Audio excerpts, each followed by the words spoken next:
Gopi Jana Vallabha Girivaradhari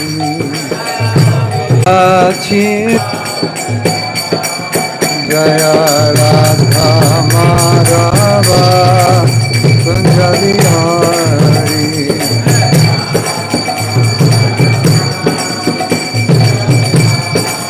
Jaya Radha Madhava Kunja Vihari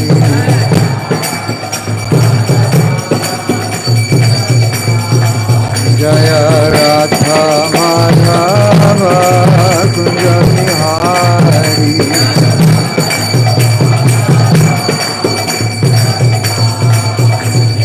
Jai Shri Radha Madhava Ki Jai Kantaraj Srimad Bhagavatam Ki Nitai Gaupramanandi Nama Om Vishnu Padaya Krishna Prashtaya Bhutale Shrimate Bhakti Vedanta Shamini Namane Namaste Saraswati Deve Gauravani Pacharine Nirvisesha Shunyavade Paschachara Satarine Om Namo Bhagavate Vasudevaya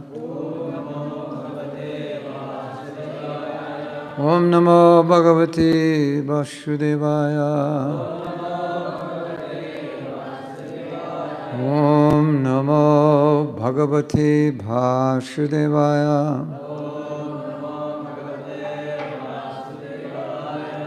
We're reading from Srimad Bhagavatam, 4th canto, is that correct?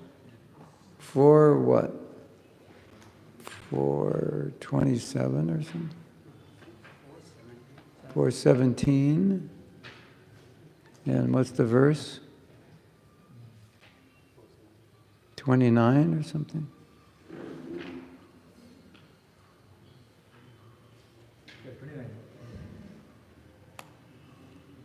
You're going to put it anywhere? You're going to have it on the screen or?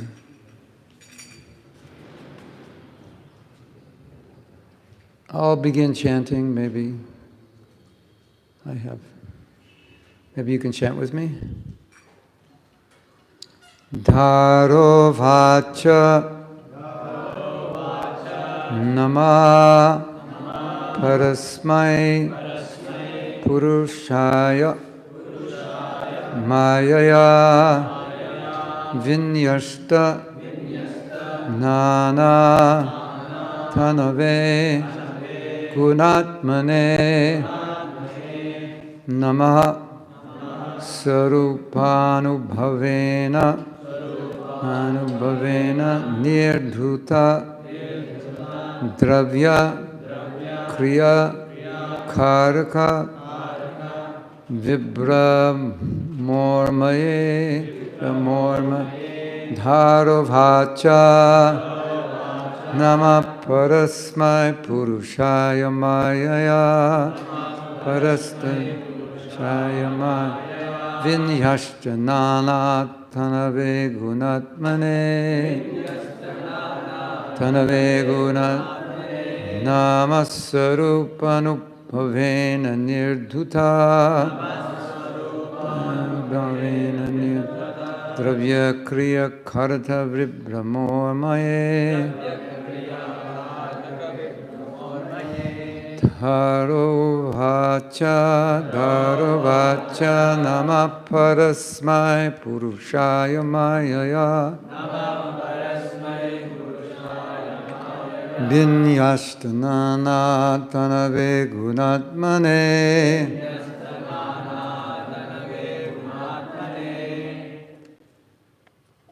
Namasarupanubhavena nirdhuta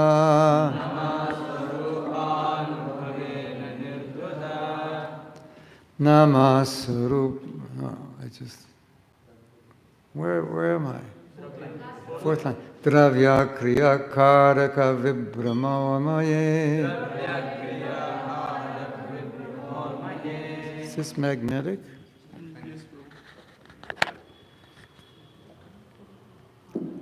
Just want to get it underneath because it's kind of in the way a little bit. Tarovacha Nama Parasmai Purushaya Mayaya Vinyashtanana Tanave Gunatmane Namasarupanubhavena Nirduta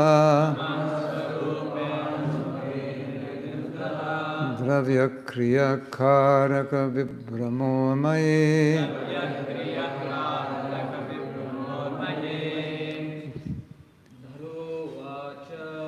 Dharovacha Parasmai Purushaya Mayaya Namah Parasmai Purushaya Mayaya Vinyastanana Tanave Gunatmane Vinyastanana Tanave Gunatmane Namah Swarupanubhave Nirduta Namah Swarupanubhave Nirduta Dravya Kriya Karaka Viprarurmaye Dravya Kriya Karaka Viprarurmaye Dharovacha Parasmai Purushaya Mayaya Namah Parasmai Purushaya Mayaya Vinyastanana Tanave Gunatmane Vinyastanana Tanave Gunatmane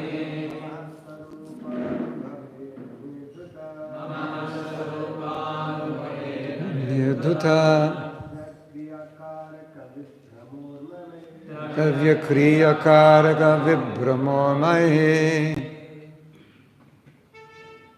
Ladies? Dharovacha Parasmai Purushaya Mayaya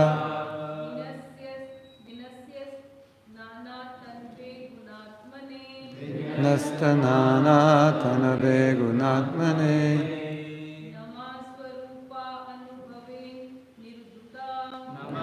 Sarupanubhavena Nirduta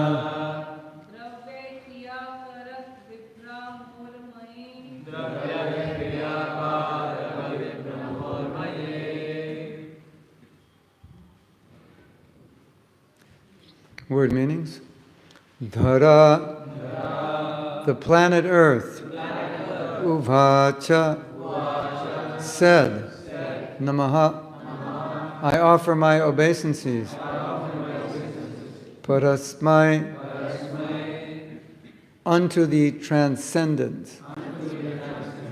Purushaya, unto the person. Mayaya, by the material energy. Vinyasta, expanded. Nana, various. Tanave, whose forms. Guna Atmane, unto the source of the three modes of material nature. Namaha, I offer my obeisances. Surupa, of the real form. Anubhavena, bhavena, by understanding. Nirdhuta, not affected. Not affected by. Dravya, matter. Kriya, action. Karaka, doer. Viprama, bewilderment. Urmaye, the waves of material existence.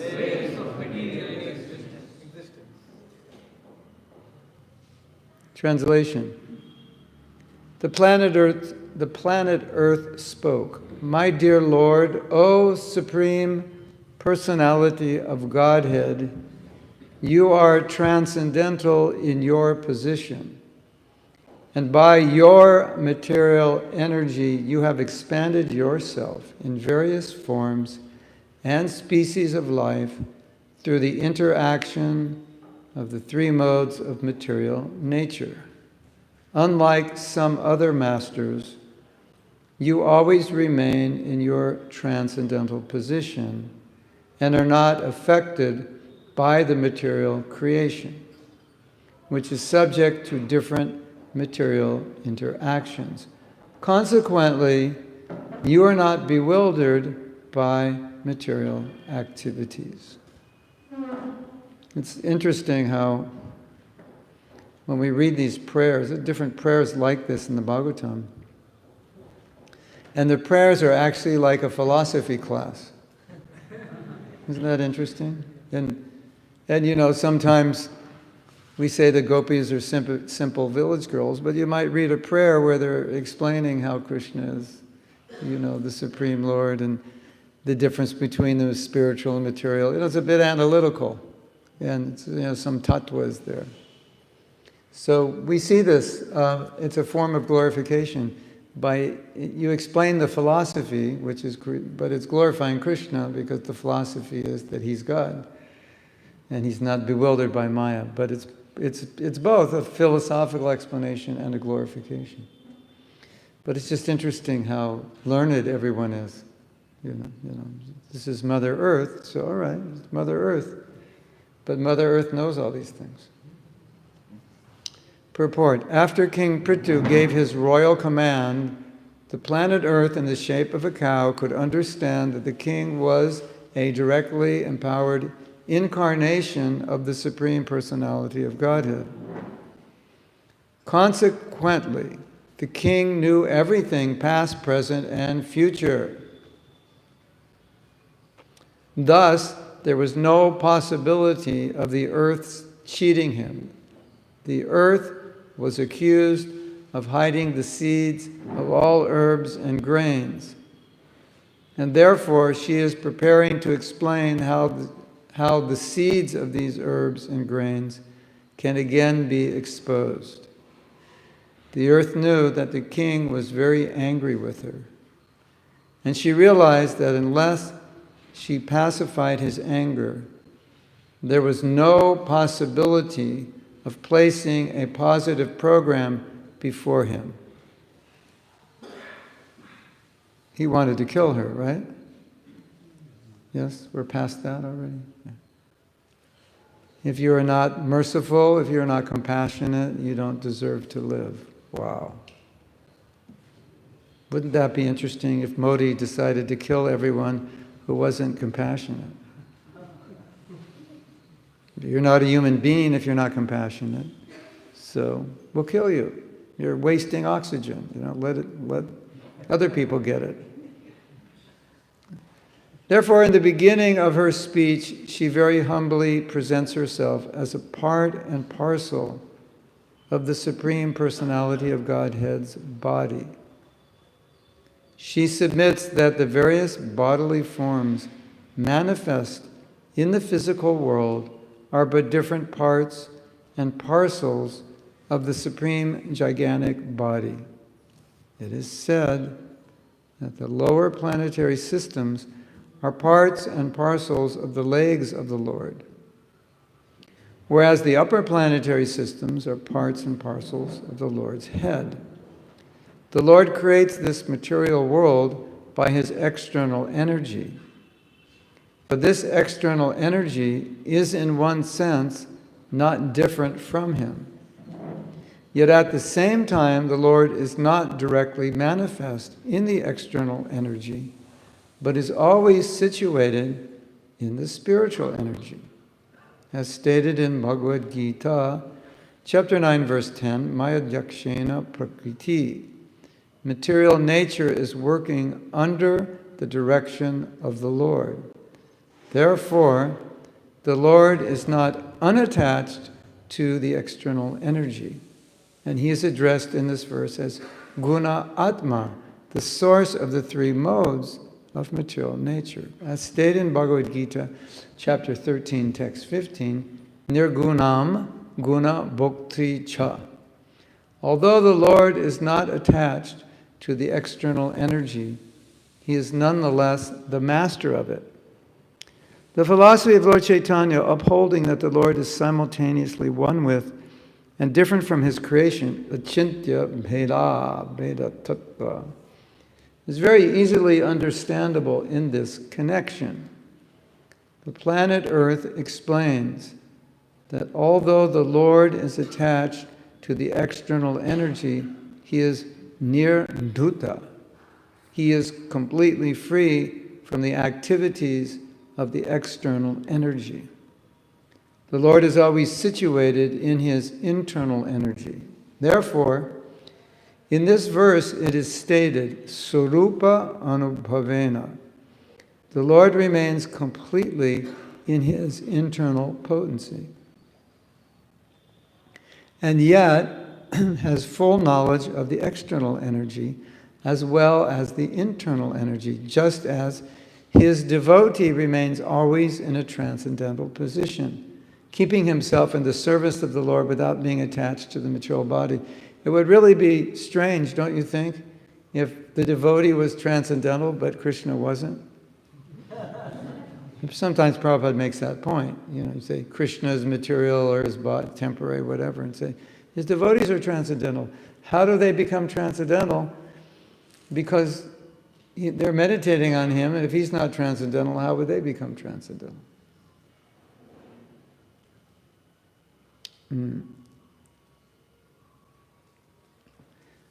There should be no difficulty in understanding this situation. Just as a devotee is never bewildered, never bewildered by his material body, the Lord is never bewildered by the external energy of this material world.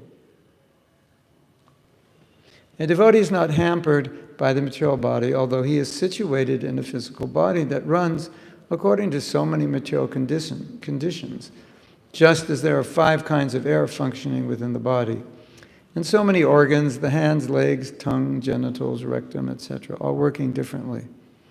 The spirit soul, the living entity who is in full knowledge of his position, is always engaged in chanting Hare Krishna, Hare Krishna, Krishna, Hare Hare, Hare Ram, Hare Ram, and is not concerned with the bodily functions. Although the Lord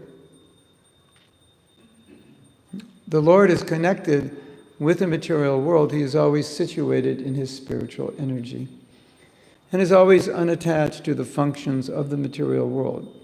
As far as the material body is concerned, there are 6 waves or symptomatic material conditions: hunger, thirst, lamentation, bewilderment, old age, and death. The liberated soul is never concerned with these 6 physical interactions.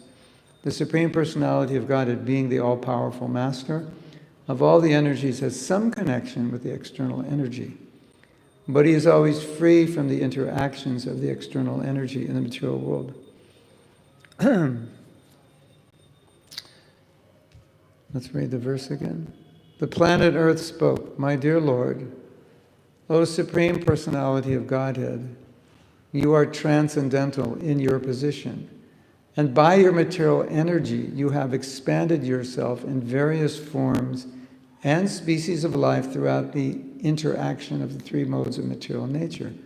Unlike some other masters, you always remain in your transcendental position and are not affected by the material creation, which is subject to different material interactions. Consequently, you are not bewildered by material activities." So when I was reading this verse, I was thinking, it's very easy just to read this verse and not think anything, because we already know Krishna's transcendental. We already know his position. I mean, we should know it. If you've been around a while, you understand this. And then I began thinking, well, there is something we don't understand about this, and that's our position. So we might say, well, we're reading about Krishna, this is all like old news. We already know he's God and he's transcendental. But do you know you're not God? Well, do we know we're not God? Oh, you might say, yeah, I know. I'm servant of God. We can repeat it. But when Krishna is described in Bhagavatam and it goes into more detail about how he's transcendental or how he's detached, whatever attributes he has that are being described, part of what is supposed to go on in our brain and our heart is is to observe how none of that relates to me, and I'm trying to imitate that. I'm still, something's there, still trying to be something like Krishna, but as we read, no, this is who Krishna is, and you can see I'm uselessly, hopelessly trying to imitate to some degree Krishna's position as supreme controller, because we all like to control, right? The more we can control, the more facility we have to control. Generally, unless one is very pure, they take it, and it makes them feel good. And if it didn't make us feel good, there would be nobody who would want a mobile phone. And even if you had a mobile phone, there would nobody who would want many apps, because all these things do is let you control more than you could ever have possibly imagined 50 years ago you could control. Right? And so, I mean, if you look at the way society is progressing with AI, with robots, with just where it is at right today, with the control that we have more control than kings had in history, right? There's anybody who can find, a few thousand rupees can now have more control in their hand than kings had. So, of course, that's what we're trying to do in the material world. That's why we're here, to control. And so the problem facing society is that technology is putting more and more and more control in our hand, right? So Jagannath Swami ki jai, Gaurnitai ki jai, Radhe Shyam, Giriraj Maharaj ki jai, Shri Nishinga Bhagavan ki jai.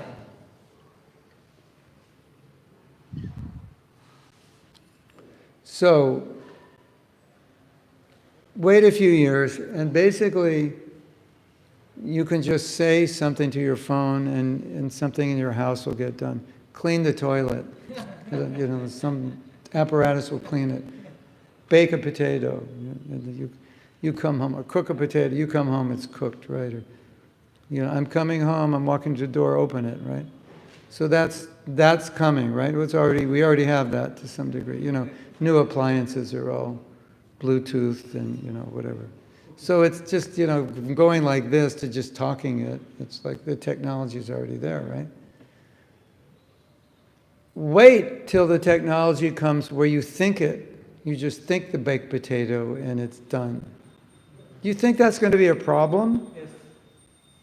Because what's happening is we're getting more and more power, more and more control that we should not have. It's dangerous for us. And that's why when Arjuna was offered technology, Krishna said, don't take it. Because we want to compete with God. And we're doing a really good job right now. I mean, you can never compete, but we're doing a better job than we've ever done because, it's like we're all little demigods with all our little apps, Isn't it? I mean, you can make a movie on your phone. People made movies on iPhones. Like, wow, that's crazy, right? These posters and all of that. How'd you make it? Oh, I made it on my phone.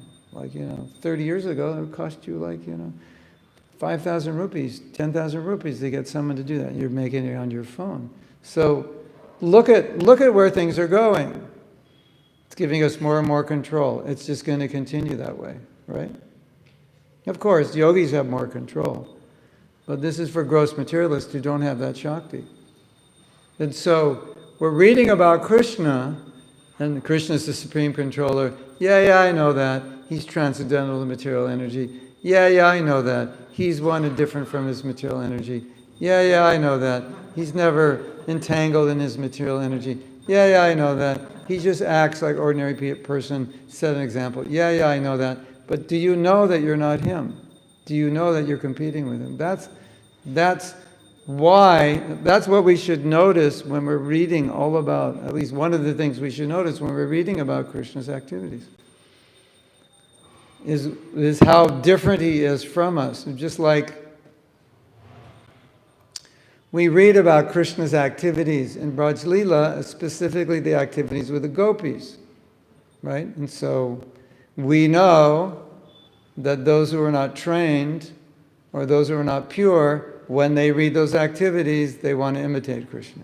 And then they say, Krishna's so immoral. Why is he doing this? He's setting a bad example. But he's not setting a bad example. He's setting the example that he can do this and you can't. Don't try this at home. Don't get your own gopis. That's oh, I read 10th canto. What'd you think? Oh, I'm out. I'm out to get looking for my own gopis now. Right? So the point of Krishna doing these things is, I can do this, you can't. Not that, do it, I'm setting an example for you to imitate. No, I'm setting an example that you cannot do this. It's not your position. And you will enjoy through me. Just like the Manjaris. When you first hear about the Manjaris, you think, this is strange. They don't want to directly associate with Krishna. They only want to support Radharani. And the material mind thinks, well, that doesn't sound like any fun. Like Krishna comes and I have to hide behind Radharani or another gopi. But then you learn that when you do that, you get to experience the love, the bhav that Radharani has. So that's better, right? It's just like it doesn't, this kind of thinking, we have material thinking, so you have to rethink everything, you have to re-understand everything, how everything works. So Krishna's on the altar with Radharani. Krishna is meeting Radharani every day at noon in Radha Kund, and then in the evening in the groves of Vrindavan. We're hearing about it. Why are we hearing about it? What's going on here? Don't try this at home. That's why we're hearing about it. This is not for you. This is not what you do, right? Like we said last night, you can have one. Krishna has how many gopis does he have, I lost count. I lost count when I was a bhakta, right? So, we give numbers, 16,000 wives, but Rasa Leela's going on every night, and, new recruits are coming. So it's like, wow. It's very dynamic. So Krishna's doing all these things, and there's a message. Don't imitate this. I'm doing this. You understand who I am. You really have to understand who I am to understand who you are, because you are not me. And everything you learn about me, the subline is that you are not me. You say, oh, Krishna does this, and he's the Supreme Personality of God, and he's transcendental to the three modes of nature, and he's one and different from the material energy, and all these things. The subline is, and I am not. That's part we like. Why would Krishna come and do something horrible like steal other men's wives? And he's God. What kind of crazy example is that? This is what the moralists think, right? Why does he do that? To send you the message that you stole your wife from Krishna. That's his also. But I'll let you have one. And that's it. And if it doesn't work out, tough luck. And I will have unlimited wives and unlimited girlfriends, and I will steal any man's wife I want. And what's the subline? The subline is, and you don't dare. And if you want to enjoy, then you serve my Leela, and you will enjoy what I'm enjoying. You will understand transcendental enjoyment. That's the idea, right? So always when you're hearing about Krishna, think about me and how I am not like this. So I'll tell you a funny story. It's kind of like Prabhupada one-liner. Prabhupada has many, like just, it's just like, whoa. Like whirlwind, like a tornado. So, as you know, Srila Prabhupada spoke a lot about Mayavadis and impersonalists. And I don't know if you know this, but in America when Prabhupada came, whatever people knew of yoga and Indian philosophy was all Mayavad, because who was coming to America? Vivekananda came to America. So that's, in those days, that's probably where most people learned about spirituality. There were some other teachers, but that in general, the impersonal idea dominated whatever Hindu philosophy was exported from India. And so that's why Prabhupada spoke about it a lot, because it was pervasive. That's like, when people thought about Hinduism, that's what they thought. You merge and you become one with God. So he spoke a lot about it, and one time he was speaking about it, and after he was asked a question. And somebody, I think the question was, somebody said, could you just briefly explain what is Krishna consciousness? And because Prabhupada had been talking about impersonal Mayavad philosophy, I am God, you're God, we're all God, we just have to realize it. He said, Prabhupada was kind of joking, he said, yes, this is our philosophy. Krishna is great, God is great, you are not great, therefore you are not God. Just simple, right?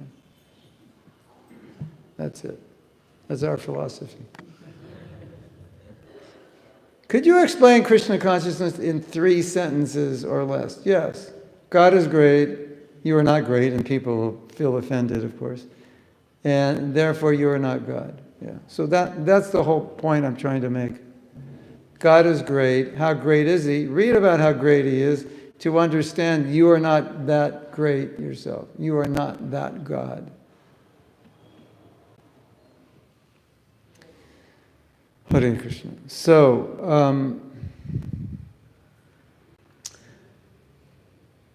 Achintya Veda, Achintya Veda Veda, Abeda Veda Tattva. All right, so this is interesting. The word achintya, as you know, the word achintya means inconceivable. So it's just kind of like, you can spend the rest of your life trying to figure it out, but it's like, you don't, why waste time if it's inconceivable? What's the point, So, when you think about Krishna as achintya, and if you're trying to understand the achintya, why would you, it's like, if Krishna is unlimitedly great, I'm reducing His greatness by trying to okay, let me fit this big thing into my little head so it makes sense. So achintya can mean, in some instances, you're not going to understand it. It's not like, He's in the material. He's everything, but He's not everything. He's everywhere, but He's over here also. Like, okay, how does that work? He's in every atom, but He's not in every atom, right? Like Prabhupada gives the example. People who would meet Prabhupada, they would say, God is great. And Prabhupada would say, no. His greatness is that He's not just great, He's Anuttama. He's Mahatma and Anuttama. He's bigger than the biggest, greater than the greatest, simultaneously smaller than the smallest. He's bigger and greater than everything and everyone, and He's inside the atom. He's tiny. Anuttama. Mahatma, Anuttama. That's His greatness. So people are just like, what? How is He bigger, the biggest and the small? You can't be the biggest and the smallest. I won the gold medal, but I came in last place. You can't do both. You do one or the other, right? So that's the meaning of achintya. It's like, it's not, I mean, it's conceivable through our heart when Krishna reveals it, but materially it's not conceivable. It doesn't make sense. So it's like, it's okay if you don't understand some things or you get confused, because that's, Krishna's like not like us. It's just so easy to figure out. And we're not going to figure it out with our minds anyway. So much has to be revealed by Krishna. But I want to go back to this other point.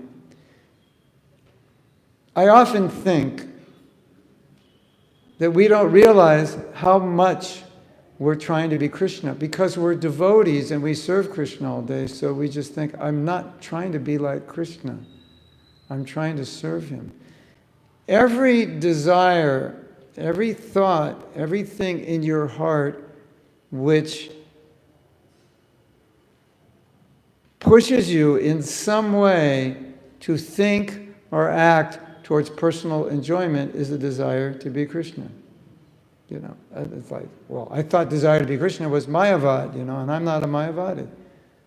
Well, have you ever wanted honor? Well, I should rephrase that. Have you ever not wanted honor? Yeah. Was there ever a time, and you can remember, where you didn't want to be honored? Yeah. That desire to be honored is a desire to be Krishna, because he is the most honorable. Did you ever desire something for your enjoyment? Of course! That desire, as innocent as it may be, is a desire to imitate Krishna, because that's what he does. He owns everything and enjoys everything. How much do you own? Well, Prabhu, I got a motorcycle. No, but that's Krishna's. It's not even yours. It's Krishna's. Like, we own nothing. We don't even own this body. Right? So, I am a servant of Krishna, and I'm meant to realize that. And if I ask you, are you a servant of Krishna? You'll say, yes, Prabhu, I'm a servant of Krishna. Because that's what I learned in my bhakti class. And that's the right answer. And if I don't give that answer, I might not get breakfast. So that's the answer I'm going to give. Because I have to pass the test, stay in the ashram and get breakfast, right? Isn't it? Something like that. Like, a lot of times, devotees will ask me a question, and I'll give two answers. The first answer is, this is the answer to write on your test. And now the next answer is, but this is the real answer. That's technically speaking, this is the answer. Like, you go to the doctor. Well, technically speaking, you have this disease and this is the medication, but it's more complicated and it's deeper, and we're going to treat it differently. So, technically speaking, I know that I'm servant of Krishna. But in reality, if we look at our own heart, or if we look at our actions, if we look at our thoughts, and we're honest with ourselves, we can say, actually, I don't think I realize that I'm servant of Krishna. And that's why every day we have to chant, Hare Krishna, Krishna Krishna, Hare Hare, Hare Ram, Hare Ram. And one of the things that we're doing when we chant, and you may not realize this, but now you will, is we're praying to Krishna to realize that nature of servant. Hare Krishna, please help me understand, realize, experience, and act as a servant, because I have this false ego. And the false ego does not think it's a servant at all, does it? False ego thinks, I'm the enjoyer and I'm the master. That's what the false ego thinks. So, if you wanted a visual of what goes on during japa, it's kind of like you're a sculptor, and you've got this false ego, and it's like it's just overrunning your whole life, and you're just going, Hare Krishna, Krishna Krishna, Hare Hare, Hare Ram, Ram. And every day, maybe like a little sand from that stone comes off, And in 800 lifetimes, maybe, you've got like 1 centimeter. That's what's actually going on. I don't realize I'm a servant. Every time I see something that I think is enjoyable, and I think, oh, let me enjoy it, I've completely forgotten that I'm a servant. Otherwise, I would never think like that. Servants don't think about enjoying the property of their master. Do you ever think about enjoying the property of Krishna? I mean, his material world? Yeah, of course. Wow, Prabhu, look at that sunset. That's so beautiful. That's so innocent, right? Isn't it? You know the story? You ever hear that story? When a devotee, this is old, the beginning days, devotees are very young. They don't know anything. They said, oh, Prabhupada, that sunset's so beautiful. And Prabhupada just blew their minds, and he said, yes. And if you're attached to that sunset, you'll have to come back and take birth again. Whoa. That devotee wasn't expecting that. He was expecting, yes, that is beautiful. So then Prabhupada explained what I think we all understand. If you see that as Krishna's beauty, and you see it as Krishna's beauty, which then inspires you as a servant, that's different than saying, oh, that sunset is so beautiful. Let's go to the park and enjoy the sunset. You ever use those words? Let's go down here in the evening and enjoy the sunset. Now, for a devotee, we may say, let's go and see the sunset, because we'll say, that's Krishna. That's Krishna's eye. So we're not about enjoying. So every time, this is so subtle, because we've done this for 1 million lifetimes, we don't even know we're doing it, right? It's just we're used to thinking about, let's go for a walk. Let's enjoy. I'm enjoying the scenery. I'm enjoying the weather. I'm enjoying the fresh air. I'm enjoying the company. It's like we are like little enjoyers on, just like charged up batteries. Everywhere we look. What can I see? What can I hear? What can I taste? What can I touch? What can I smell? That's conditioned soul, right? That's just how we live, isn't it?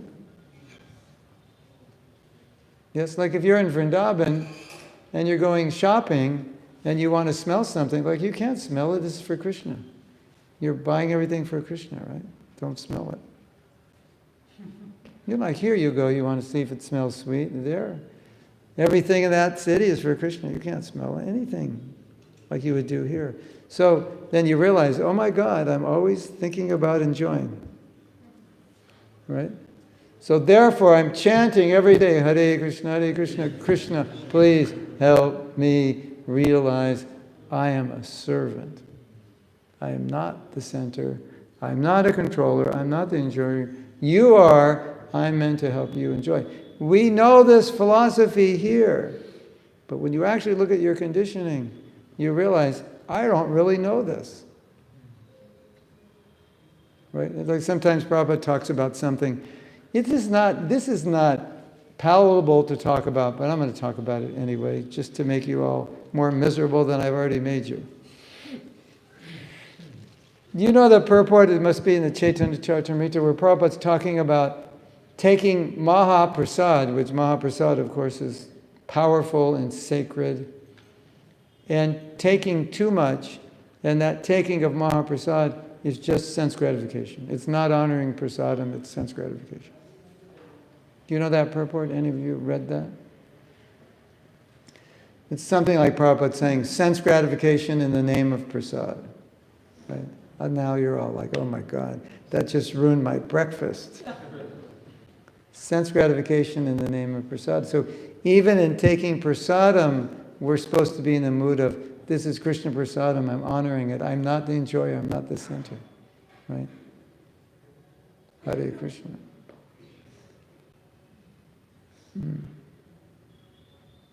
So that's the idea of when Krishna is showing off. Like sometimes a little kid will show off, like they know how to do something and they go like, watch this, and they'll show off.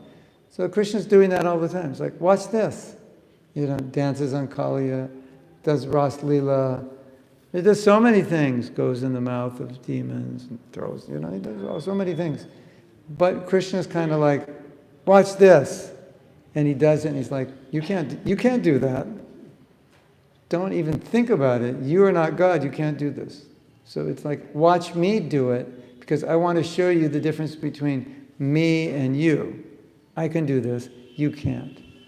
And then when we finally chisel down or deflate that false ego to a certain degree, then we can be happy that Krishna can do it and we can't do it.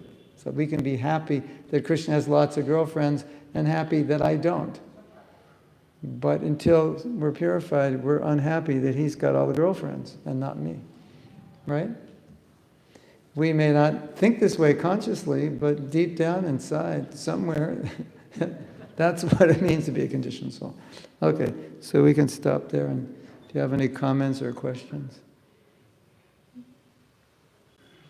You? No? Yes? It's wonderful to hear about the glorification of Mother Prabhu. But when she runs away, and when Prabhu confronts her, When Mother Earth runs away? he chases her. He chases her. Yeah. He takes the form of a cow and runs away. Yeah. There's quite a bit of conversation going on between them.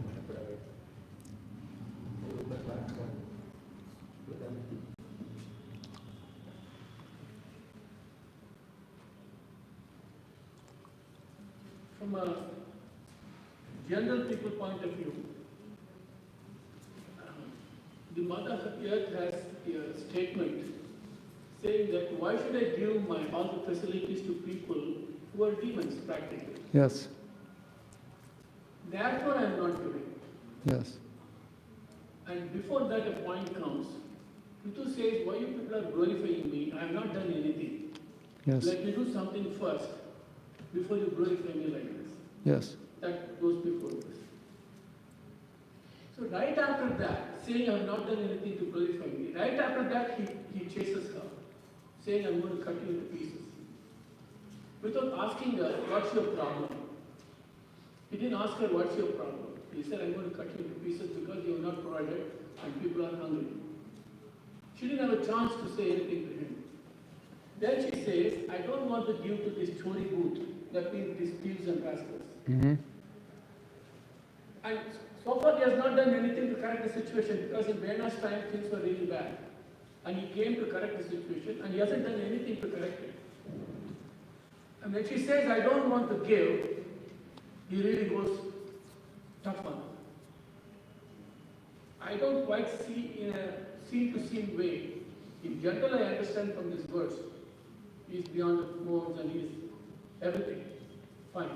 But as it goes in a drama, in a scene-to-scene, that seems to be slightly not in a sequence, not giving her a chance to Oh, okay.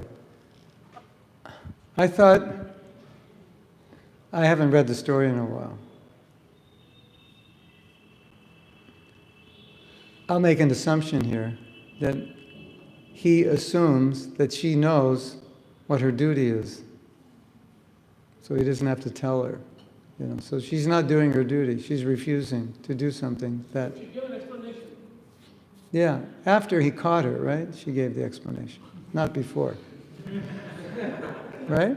Actually, she met him and all the demigods presented gifts to Prithu. And she was there. She gave him a present, a mystic slippers. With that slippers, you can go anywhere you want. That was presented by her to him, recognizing his greatness Yeah, and his position. yeah. So she had already a contact with him. But as I remember the story, it's like, you know, it's like all the... If any devata didn't do their duty, he would chastise them, right? Because you're a devata, or you're in a position where you have your seva and you didn't do it. So either you do it or I'm going to kill you. That's the devotee's position. But ordinary people will think, if you ask her, what's the problem, why are you not doing it? Yeah. From that point of view, common man's point of view, See, even in the modern law, you are not guilty unless you are proved. You are Yeah. innocent until you are proved guilty. Yeah, that's outside of ISKCON, right? Yeah, that's. Yeah, I said from a common man's point. Yeah, no, I'm just joking. I already made that point. Krishna is Achyuta, he never makes a mistake. Yeah. Okay, we know Leela, we know other things. But see, if you have to speak to somebody, you also. But it worked. No, but I would say this. It worked. You might say, that was bad what he did, but he knew what he was doing and it worked and she surrendered. So it's like, we have to get the people fed. I'm not beating around the bush here. Either you feed them or I kill you. You understand? And it was like, oh, that was a very efficient way of getting the job done. But if you think of. We could say, he knew she was going to surrender. That's all he had to do was say that, and he knew she was, he wasn't going to kill her. You could say that, you know. She has three forms. One, she is Mother Earth. Second, she took the form of a cow. And originally, she is Bhudevi. Bhudevi means, like Sri Devi, Bhudevi. She's a consort of Vishnu. She's not an ordinary. She's actually not a demigod because she's consort of Vishnu. Almost like Lakshmi. So there's an instruction through this Leela. Yeah. And somebody gave me another example of similar situation. When Ramchandra wanted to go to Lanka, he called Varuna to come. And Varuna didn't come. He wanted to tell him that we want to make a bridge and you should hold it. Like that. And Varuna didn't come. 1 or 2 days passed by and then he takes a arrow and says, if you don't come, I'm going to drive you out. And then Varuna comes. So that also seems like Rama was little, pushing it too much a little bit. And they gave an explanation that actually, because Rama acted like a human being, and Varuna is a demigod, he's not supposed to respond to human beings, Okay. whatever they want. And then when Rama came out and said, now I'm acting like God, if you don't come, I'll drive you out. Yeah. So he also, that's a double. And Prithu's the king, so you can't, king is a representative of God. So disobeying the king. No, he is God himself. He's Yeah, sometimes okay, all right, all the better. But that seems in the sequence, in a drama, if you see, like we have in our own etiquette. We say first we ask an explanation. Yeah. Don't punish people straight away. Well, you better not mess around with Prithu Maharaj. Because if you do something wrong, he's the judge and the jury. As I understand that story, it was like an emergency, so we don't have time to talk. It's just like, start feeding them, you know. And you have basically one option. You either feed them or die. So that was a very efficient way to get it done. That's how I kind of feel that story, you know. Like emergency powers. Yeah, exactly. Like, this is going to get the job done. And we could make an assumption, maybe it's wrong, but we could assume that he knew, he's not going to want to kill her. Obviously, he knew she would do it. And it's an example for anyone who gives up their duty. Then. And somebody else offered another explanation, saying that I know what I'm supposed to do. I have to handle all these fool rascals and thieves. I'm going to do that, but I want you to start doing your service of providing grains and foods and people. Because they are not the only people, there are other common people who deserve your facilities. So I'm going to take hand of them, but you start doing this. Like saying, Oh, yeah, you could say. start doing this, then I'll take care of them also. A lot of times, it's an interesting story because I think everybody's thinking, why would you want to feed demons? Just let them die. The world would be better. But as Prabhupada often says, it's not on our shoulders.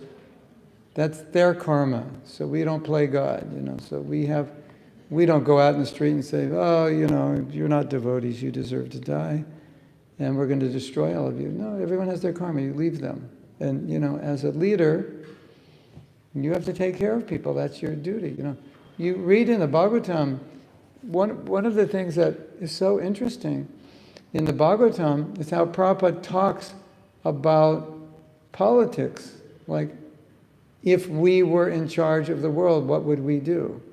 That's the context of his political discourse, isn't it? Kings, leaders should do this. Well, no leaders are ever going to do that, not at least in my lifetime. So it's like, oh, so when I'm a leader, when a devotee's a leader, I know what to do because Prabhupada talks about it in his books. And what's the context? Innocent people are suffering at the hands of rascal politicians. And we might think, well, it's their karma. Or, they deserve to suffer, or they're not devotees. But Prabhupada's like, no, we should establish Krishna consciousness. People are suffering without it. So it's always, it's an interesting context. It's not like, forget them, No, people should be employed, people should be fed, government should take care of them, so on and so forth. It's so much different than what ISKCON does, because that's not our mission. So that's Prithu's mission also, right? As the king, take care of the people, that's your job.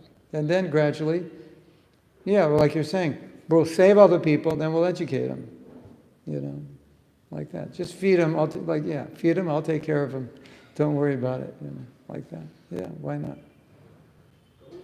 Can we also say that in Prithu Maharaj's presence, she was restricting the production? Because the situation had already been corrected. She restricted the production during Vena's time.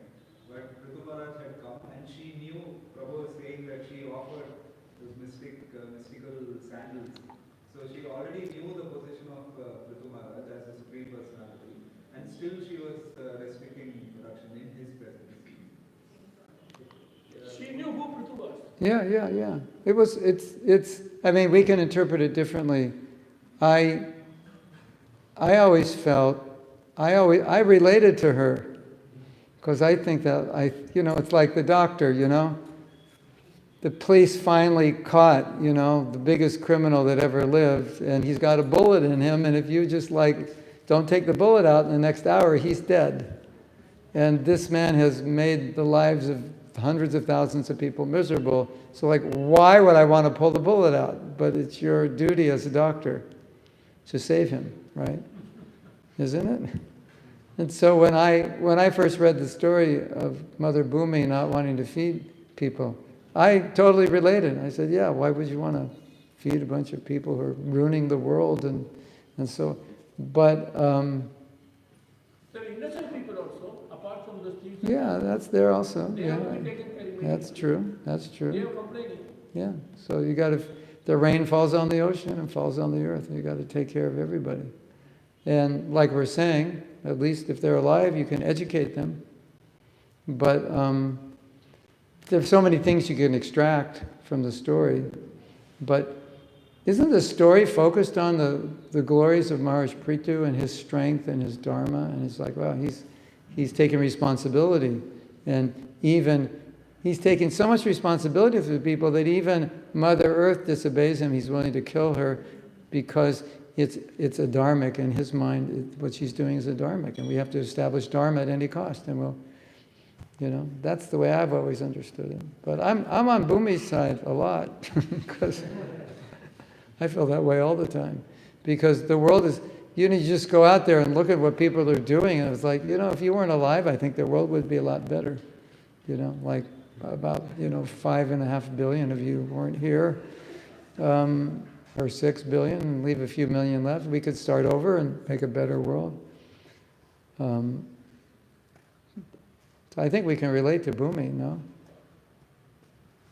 There are two types of stories. In some stories, Mother Lakshmi tells the Lord, your devotee is suffering, why are you sitting here? You help them. Yeah. And sometimes the Lord tells without Lakshmi anything, he rushes out. Mm-hmm. He doesn't tell Lakshmi. So Lakshmi is wondering all of a sudden he has left. So like that, there's a different, rasas flowing here. So here in this case, even though Bhumi is the consort of the Lord, he first chastises her. Why are you not feeding my children? Yes. Now he has the vow of a father. Why are you not feeding the child on the time? Yes. Why are you keeping the child waiting? Or the bhav of a husband. Yeah, like that. So we can say that. Yeah. You may say, no, this is gas is not there, this is not there, that. What you don't have, it doesn't matter. Feed the child somewhere or other. Yeah. You worry about what you don't have. You say electricity is not there, something is not there. You feed something. Because the child is crying, you feed. Yeah. Then you worry what you don't have to get to that. Yeah, yeah, It could be like household. yeah. I mean, it's quite an example, isn't it? Like, Dharma is so important. The Lord comes down like an ordinary family, father with children, and says, first, stop this child crying. Yeah, yeah. And Prabhupada often says how Krishna loves us so much that he's supplying everything, even we totally neglect him.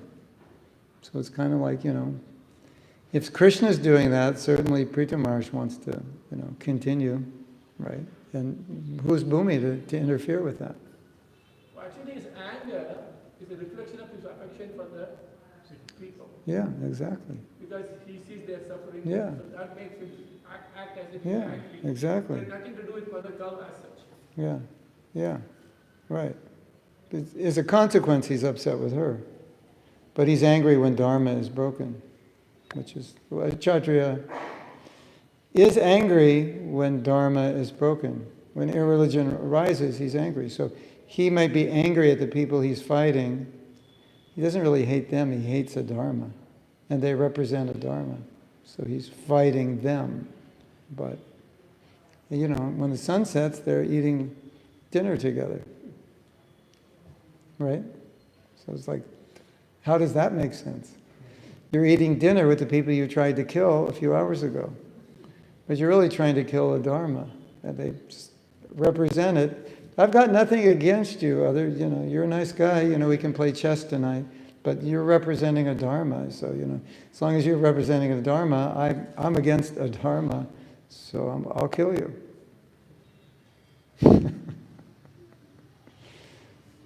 Hare Krishna. Yes, you had a question? Yeah.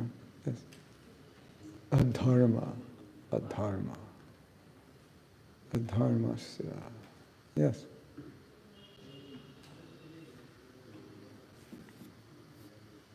You told about how we do things, but we're doing things for our sense enjoyment, and we're not truly conscious. That pure consciousness isn't there.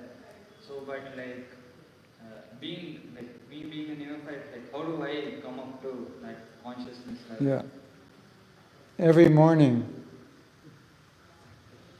when you're chanting your rounds,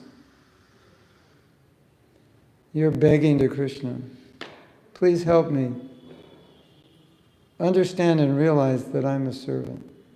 And please help me through the day to realize that.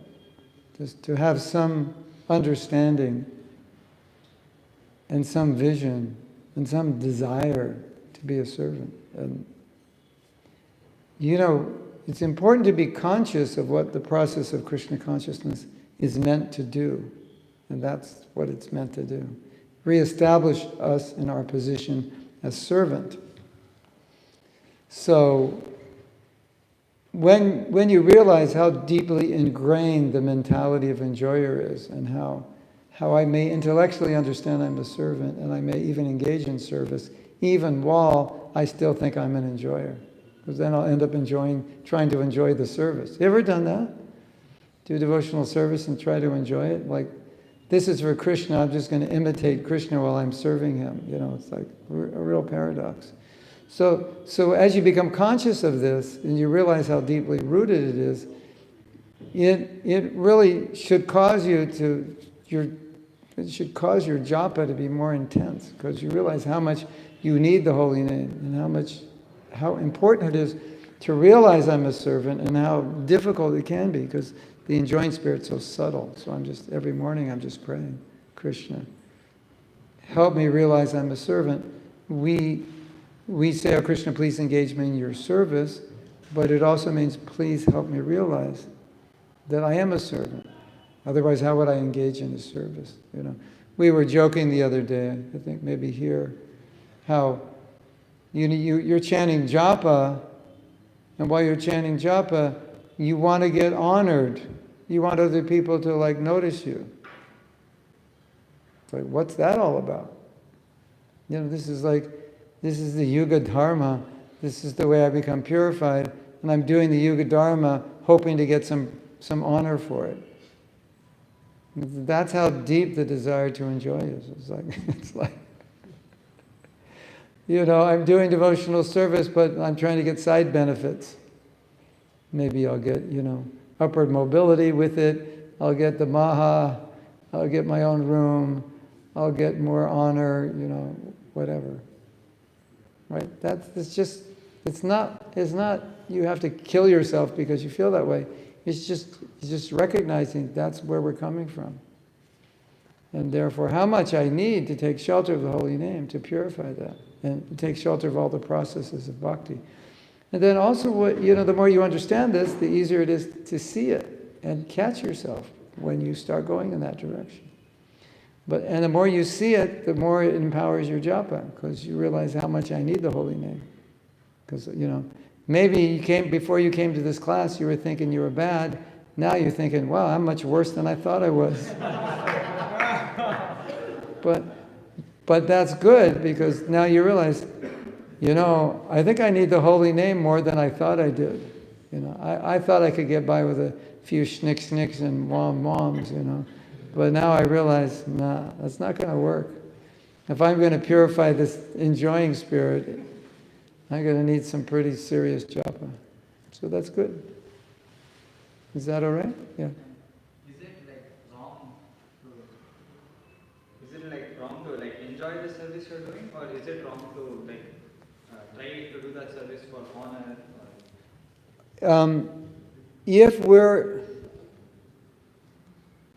If you're doing service for Krishna's enjoyment, it will be relishable.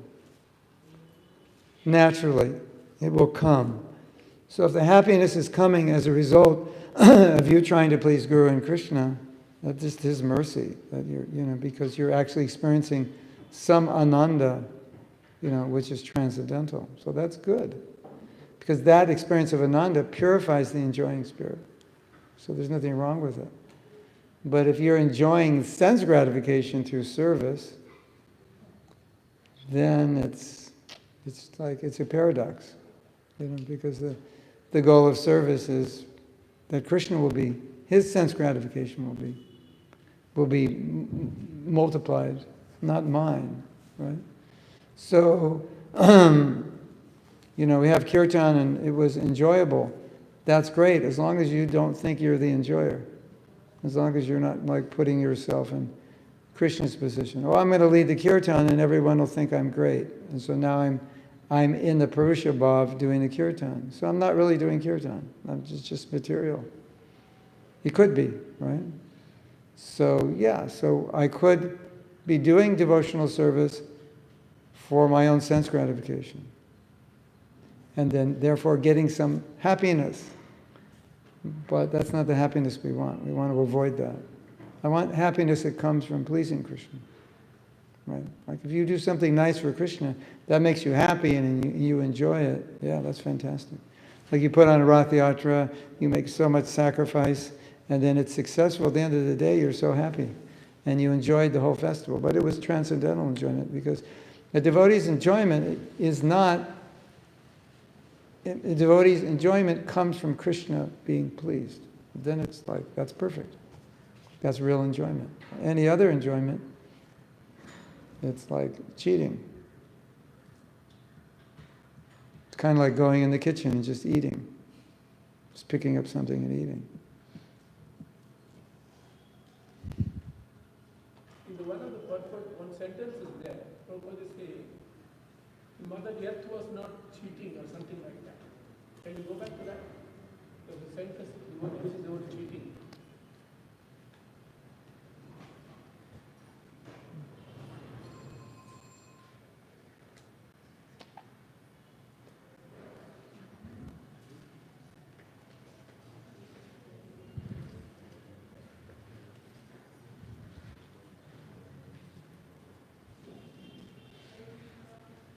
Cheating, what was it in relation to?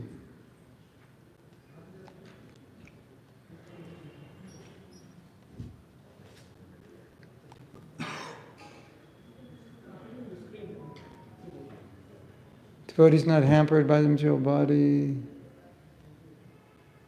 You type the word cheating.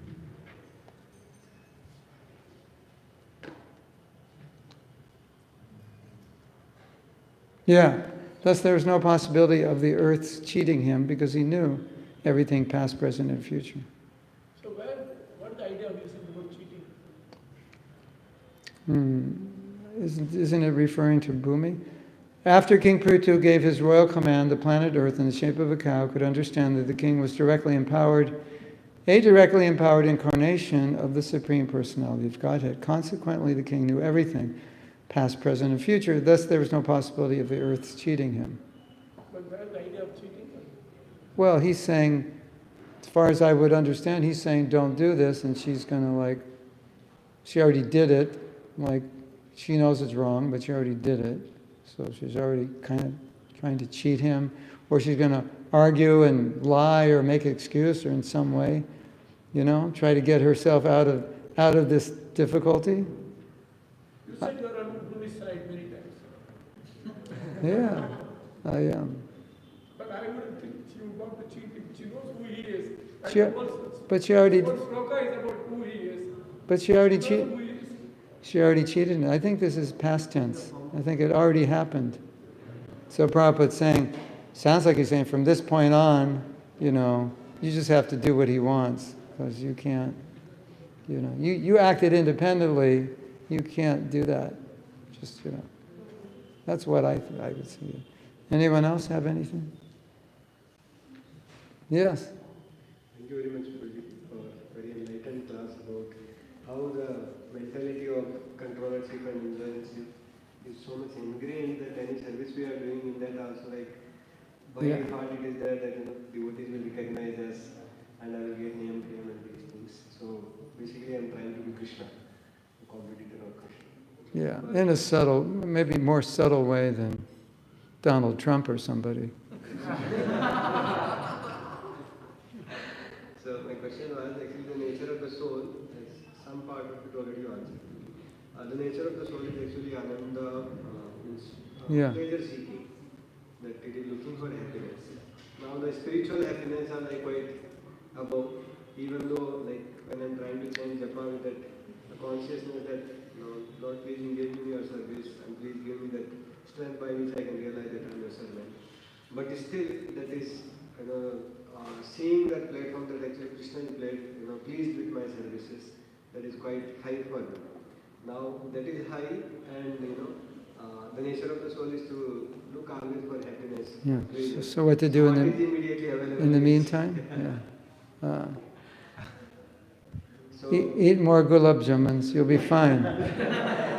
The thing to understand is, that is one of the ways Prabhupada got us, sweet balls. But any service that you do sincerely is accepted by Krishna. Krishna is pleased, Prabhupada is pleased. So knowing that they're pleased brings pleasure, even if the service is difficult, or I'm not experiencing pleasure for whatever reason, because maybe I'm not pure enough to experience it. But just knowing that they're pleased is it brings so much happiness. Knowing that Krishna is happy with my effort, Krishna sees my sincerity. And then also being happy with yourself that you're trying. Right? So there's a kind of happiness there. And even if I fail, but I get up, there's a kind of happiness that I didn't give up. And there's also a kind of happiness in appreciating that I have this opportunity, even though maybe I'm not doing it as well as I would like to. But the fact is that somehow or other, by Krishna's inconceivable grace, I'm here, I have this mercy. And so that's always like a constant form of happiness. In a sense, you could call it happiness, satisfaction, pleasure. It's always there. So in that interim state, you may not be experiencing deep transcendental ecstasy, but these other things can be experienced all the time, right? And naturally, Krishna will encourage you and give you some transcendental happiness. And at least it's my experience that anytime I try to do the right thing, I always feel satisfied. Yeah, maybe not, it's not high levels of ecstasy, but it's satisfaction that, I did what Prabhupada wanted and I feel like properly situated. I feel satisfied in Krishna consciousness. I'm not feeling despondent. I'm not feeling envious of others. I'm satisfied. So if we follow, we'll always get that. You just pick up the Gita and discuss it with another devotee, you'll feel satisfied. Learn a verse or two, you'll feel satisfied. Be sincere in your service, you'll feel satisfied. Is that okay? Thank you. Anything else? Since you mentioned Donald Trump, since you mentioned his name, Who? Donald Trump. Trump. Oh, Donald Trump. Do we need Prithu now or not? Prithu. Do we need Prithu in America? Because Vena's time is back again.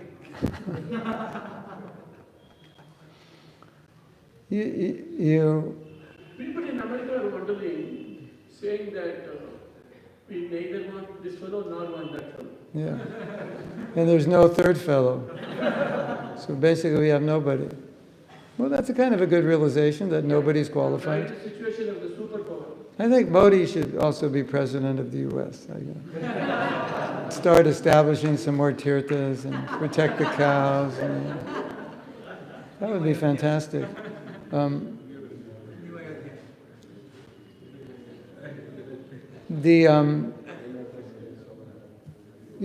many references has Prabhupada made to how society suffers because of misleaders? There's like so many.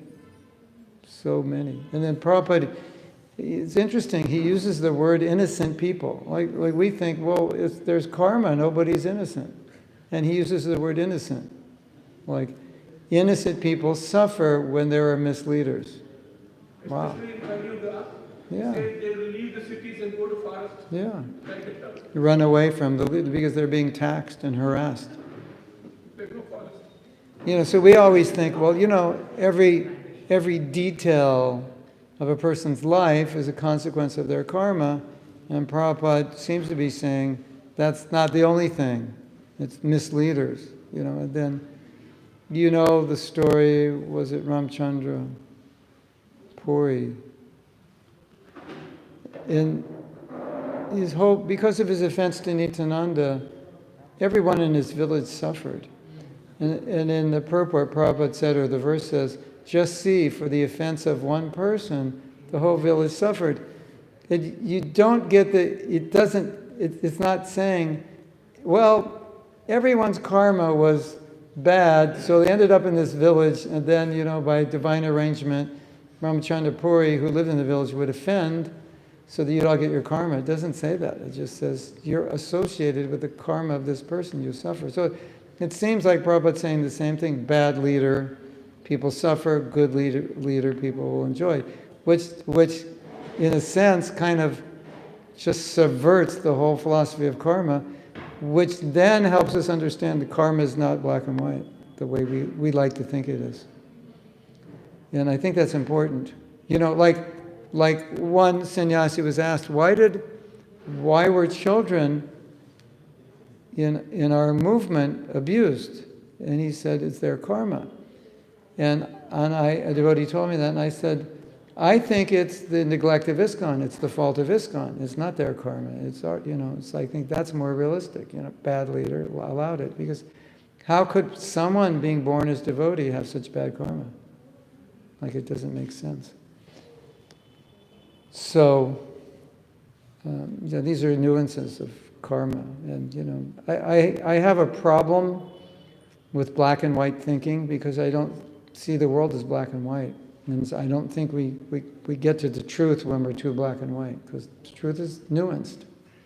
There's, there's a lot, and there's 360 degrees, not like, 1 degree. So anyway, that's for another class. Anything else? I want to hear something interesting in answer to your question. Prabhupada has used the word enjoy. So I was in a temple and we had the deities called Radha Giridhari, and I believe they were the first Radha Giridhari deities in ISKCON, first or second, probably the first. So our temple was about 3 blocks from the biggest park in this city. And so we would do festivals in the park, and we wanted to do Govardhan Puja festival. And we made buckets and buckets and buckets of gulab jamuns, and the temple president would just walk up to people and say, "Open your mouth," and he'd put gulab jamuns in. And he had, he was just like, we had a great time. And Prabhupada knew we were doing the festival. And in a letter, Prabhupada said, "I hope you enjoyed the festival." So, yeah, because Krishna's the center of enjoyment of the festival, so you can enjoy it also, right? You can enjoy prasadam because you're not the enjoyer of prasadam. Krishna was the enjoyer of prasadam, so now you can enjoy it. So that always keeps you out of the position of enjoyer, because you offered it to him. So this festival was for Krishna's enjoyment, and I can enjoy it as a devotee. Does that make sense? Yeah. Okay. We will end class now. Thank you very much. Hare Krishna. Srila Prabhupada ki jai. So it's so fortunate to have so much enlightenment on this section. It's so difficult. So I thank for one time chanting Hare Krishna Mahamandra. Hare Krishna, Hare Krishna, Krishna Krishna, Hare Hare, Hare Ram, Ram Ram, Hare Hare. Tomorrow evening, I was just giving class in Sankanagar. So any devotee interested, they can go there. What are we giving class about? Is there a topic or just whatever? Surprise. What's the class?